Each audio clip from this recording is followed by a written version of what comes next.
Hey y'all, welcome back to the Burrow. I'm Hillary, your resident fragrance-loving muggle, and today I have my top fragrances worn in 2022, so if you're interested, stay tuned.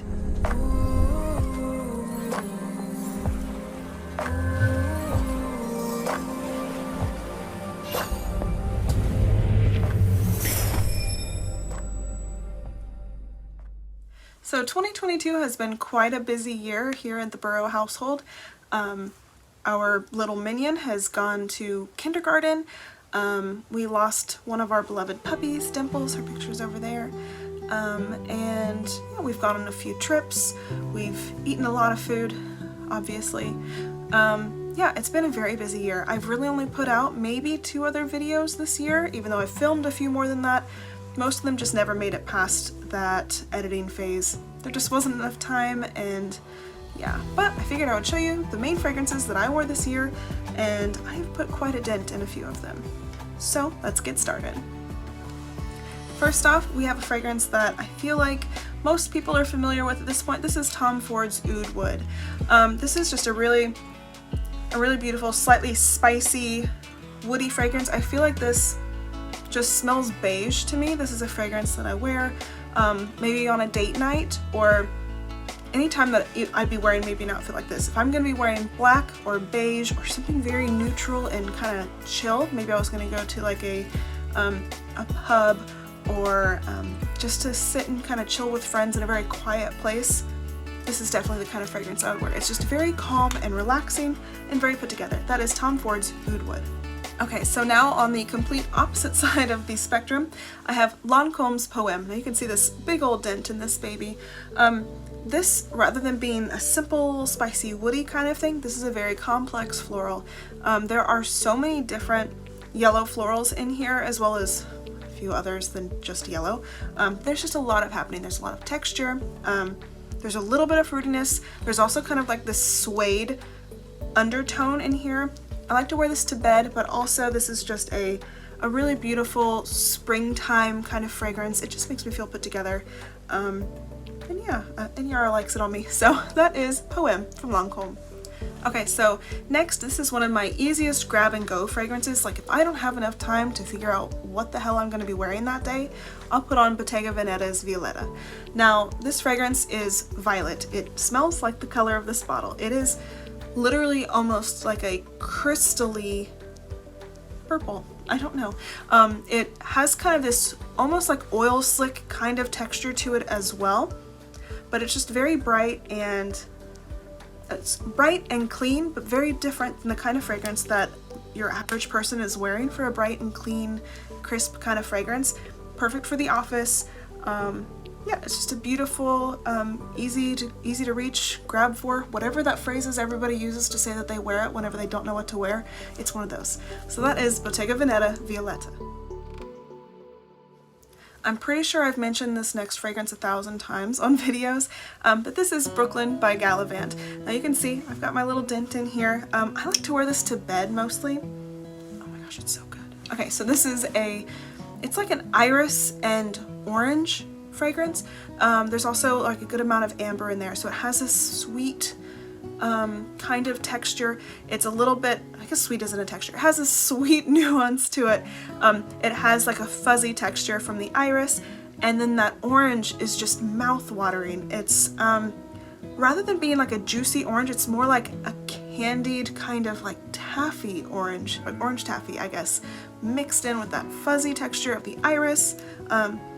This fragrance is just beautiful, and I'm dreadful at describing it, but if you haven't smelled it, get your nose on Brooklyn from Gallivant. Their prices are great, and I love their cute little bottles. They do have larger bottles now, and they have weird caps now too. I think a lot of people like that. I like the weird simple things, so yeah, so that's Brooklyn by Gallivant. Okay, so next we have Apple Brandy on the Rocks from Kilian. Now you can kind of see my little dent in here. This fragrance, I really wanted one of the fragrances in this bottle, and everybody loves Angel Share. I hate it. L'Orvers, a beautiful licorice fragrance, and I probably will get it eventually, but I just felt that it was very similar to the other licorice fragrances that we have in our collection. Whereas this fragrance, Apple Brandy, is a beautiful juicy apple. There's a lot of spices around this, and it's not coming off like like cinnamon and other fall spices like you kind of get in like ombre narguilé or oajan, any of those kinds of things where it's like you really think Thanksgiving when you smell it. The type of spices that are in here really pull you more into the boozy realm.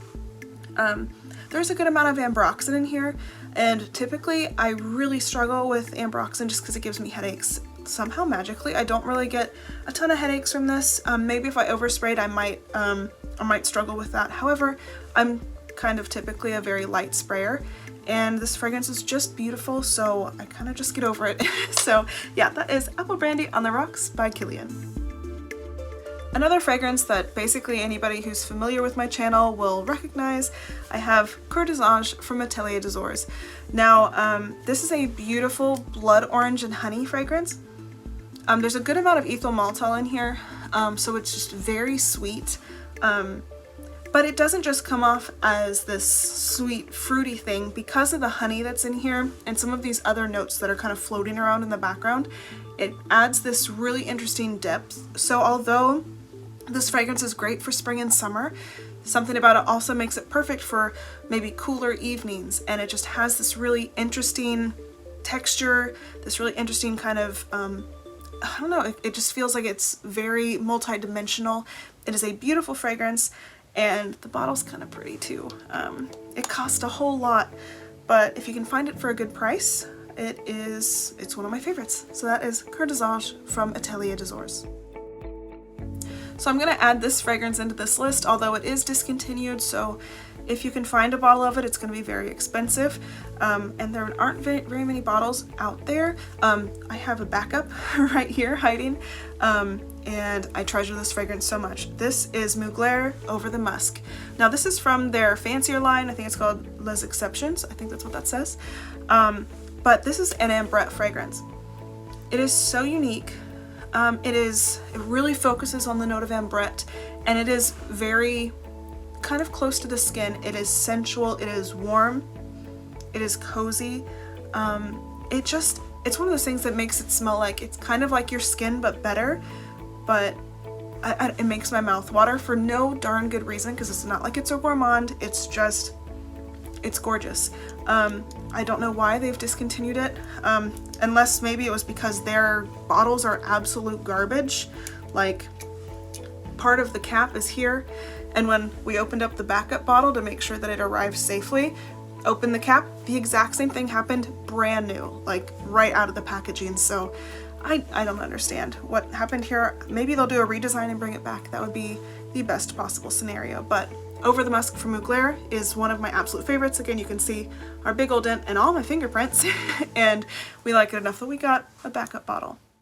Another one of my favorite grab-and-go fragrances is from Essential Parfums, and that is Fig Infusion. So first off about this brand, I think you get 100 mils for like 75 bucks, and in the words of Sebastian, you can't go wrong. I don't know if you've ever watched his video about Essential Parfums, but he says it like 80 times, and it's stuck in my brain.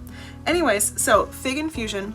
This does not really focus on the green aspect of fig so much. It's more about the woody part of fig. It seems more about woods, a little bit of leaf in there as well, plus a little bit of sweetness, as if they thought about the fruit, or you just whispered fig fruit off to the side and it like caught that essence. Kind of like if you've ever had, what is that water? LaCroix. It's almost like you whisper the word lemon next to sparkling water, and that's what they call lemon sparkling water. What am I talking about? Okay, Fig Infusion. This is a beautiful woody fig fragrance. Again, very clean. I really get a lot of ISOE Super here. Just a little bit of that greenness. It's just kind of this nice, bright, clean thing that is totally fine to spray on before work, or if you just got out of the shower. It's just a gorgeous, refreshing fragrance. So that is Fig Infusion from Essential Parfums. Okay, next we have Musc Panache from Maison Rebatchi. Now this is my favorite fragrance from this house. I love the bottle. It kind of makes me think of like little mermaid scales, or I guess fish scales are real. Mermaids are real, it doesn't matter. So anyways, this fragrance really reminds me of when you were at summer camp growing up and you were taking off your swimsuit and after you just been to the pool, and you've like, it's kind of chilly because you just like walked into, you know, your locker room and that sort of thing, and it smells like the chlorine in your swimsuit that you're removing, in a good way. It has a little bit of sweetness. Again, another one of those fragrances that's kind of like your skin but better, but add chlorinated swimsuit in the best possible way. It does not make sense, but it smells really good. Take my word for it or get a sample. So yeah, that is Musc Panache from Maison Rebatchi. It's just an absolutely gorgeous fragrance. Okay, so I've got 3 left. This next one is, I believe it's from an indie house. Is it indie? Is it niche? Not a super well-known house. This is Carduus from Jorum Studios. Now, I do love that this fragrance is fairly affordable because I think their 30 ml bottles are probably under $100. This fragrance is so unique. Oh my Lanta. So I used to wear this fragrance. I would just like, I know that the dent doesn't look super big, but it's literally because I wouldn't wear it all over my body as a fragrance for the day.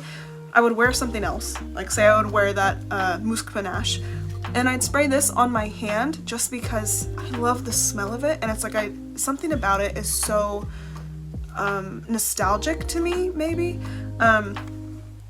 It is spicy, it is earthy, there is chamomile. It kind of smells like dirt that you've like, I don't know, like maybe you've been tilling some dirt. I don't know if anybody does that besides people here in the boonies, but like it's like you've been tilling some earth because you're going to be planting like a flower bed or something.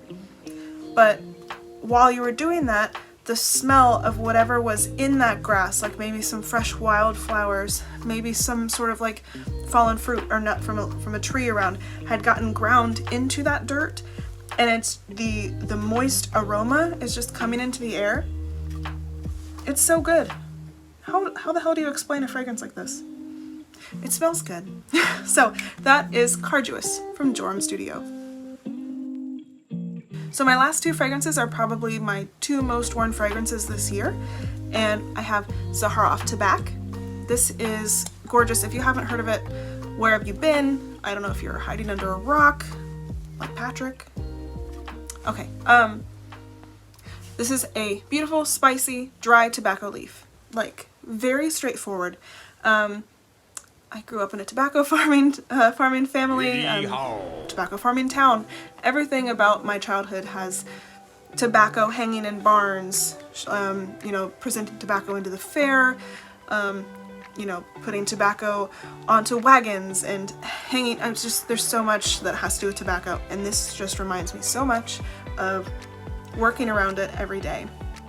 It kind of reminds you of the dust blowing through a tobacco barn, which I've once used to use that to describe Bourbon by Henley, but that fragrance is much richer. This is a much more fresh, straightforward, like a dried tobacco leaf. It has this nice kind of full vanilla behind it, but the vanilla really isn't the focal point here. And there's just this nice spice. It's just beautiful. It's very simple, but also really elegant. Again, another great fragrance that you can wear to work. You can wear it dressed up, you can wear it dressed down. This is just a very, very versatile fragrance, and I absolutely love it. This is Tabac from Zaharoff. And last but not least, we have Addict by Dior. Now, this fragrance, I believe people typically say this is a white floral. It's a spicy white floral, that sort of thing. But honestly, on my skin, it just doesn't come off really floral at all. It is a beautiful, rich, spicy, woody vanilla. I used to hate this fragrance. I don't know why. I don't know if it was like pre-COVID, my nose couldn't pick it up, but now post-COVID, like it can. I used to think it smelled kind of plasticine, but for some reason now, although I do still kind of get like this vinyl texture, it's more like it's just slick. This is like slick balsam wood, you know, with like this vanilla dripping off of it and these beautiful spices. This is so gorgeous. It is sensual. I love it, and I like to wear this for like date night or anytime I'm dressed up. Yeah, absolutely gorgeous. That is Dior Addict. It is not something new to the community, but newer to me, and I absolutely love it. I don't know if you can see the dent that I've put in this thing. It's kind of like to here, and I've only had it for like a couple months. so good. Alrighty, so those were my most worn fragrances of 2022. Let me know in the comments what yours were, and yeah, hopefully next year I'll actually release some more videos, or not. We'll see. Y'all will see me around. Alright, toodles. Love you. Bye.